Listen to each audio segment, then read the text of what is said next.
जय महाराष्ट्र मंडळी, कसे आहेत सगळे? मजेत ना? तर आज तुमची लाडकी मयुरी अजून एका नवीन आणि झटपट रेसिपी सोबत आली आहे. तर आज आपण छान अशी चमचमीत अगदी झटपट होणारी मटकीची उसळ, तुम्ही ज्याला मटकीची सुक्की भाजी म्हणू शकता, ती बनवणार आहोत. तर चला पटकन रेसिपीला सुरुवात करूया. तर मंडळी, मटकीची सुक्की भाजी किंवा मटकीची उसळ बनवण्यासाठी ना सगळ्यात आधी ते मी इथे पॅनमध्ये ना छान असं 2 चमचे तेल कडकडून गरम करून घेतलंय. आता त्यामध्ये टाकायची अर्धा चमचा मोहरी मस्त तडतडली की अर्धा चमचा जिरा ऍड करायचे आपल्याला. त्याचसोबत इथे मी 9 ते 10 लसणाच्या पाकळ्या बारीक अशा ठेचून घेतलेत. तुम्ही चिरून देखील घेऊ शकता. आता लसणाला थोडासा लालसर कलर येईपर्यंत परतू द्यायचा आहे तेलात.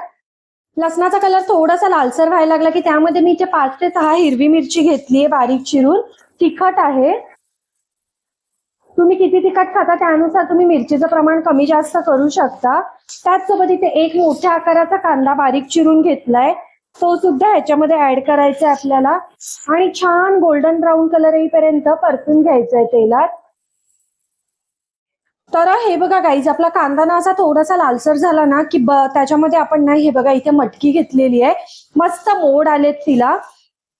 तर बरेच जणांचा प्रश्न असतो की मटकीला मोड येत नाही, तर मी मटकी कशी भिजवते, म्हणजे आज रात्री समजा भिजत घातली तर सकाळी त्याच्यामधलं पाणी काढून टाकते मी आणि कॉटनच्या कपड्यात किंवा एखाद्या टोपल्यात ना ती ठेवून द्यायची आणि एखाद दिवसात मोड येऊन जातात तिला. हे बघा, छान अशी मटकी टाकली की त्यामध्ये ना एकदा मिक्स करून घ्यायची आणि ह्याच्यामध्ये काही जास्त मसाले जात नाही, फक्त चवीपुरतं मीठ आणि त्याच सोबत अर्धा चमचा हळद, बस. बाकी ह्याच्यामध्ये मी तरी कोणते मसाले ऍड करत नाही, अगदी साधी सिंपल भाजी आहे.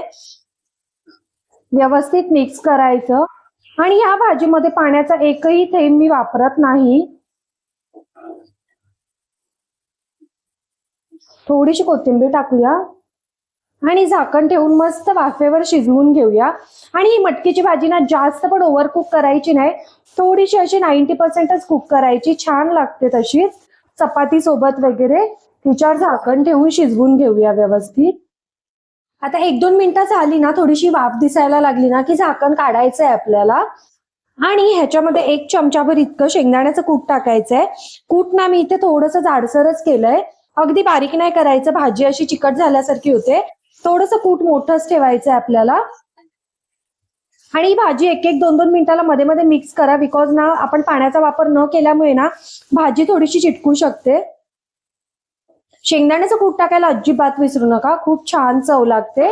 भाजी आता आपली थोडीशी कुक झाली आहे, अजून 3-4 मिनिटं ना लो फ्लेमवर हिला कुक करून सर्विंग प्लेट मध्ये काढून घेऊया. तर मंडळी, अगदी कमी वेळात कमी साहित्यात अशी आपली ना मटकीची सुक्की भाजी तयार आहे.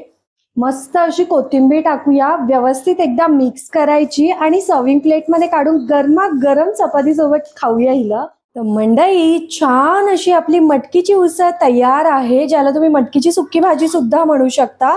अगदी कमी वेळात कमी साहित्यात तयार होणारी ही भाजी पौष्टिक सोबतच चवीला सुद्धा खूप छान लागते. इवन ना बरेच जण ही भाजी अशी सुक्की सुद्धा खातात, चपाती भाकरीची सुद्धा गरज लागत नाही. मला पण ही भाजी ना अशी नुसतीच चमच्याने खायला खूप जास्त आवडते, खूप छान लागते. अगदी हळद मिठात होणारी ही भाजी चवीला खरंच खूप छान लागते. इवन लहान मुलं सुद्धा आवडीने खातात.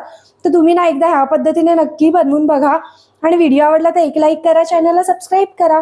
भेटत राहीन अशाच नवनवीन व्हिडिओ सोबत. टिल देन बाय गाईज, खात रहा, मजेत रहा.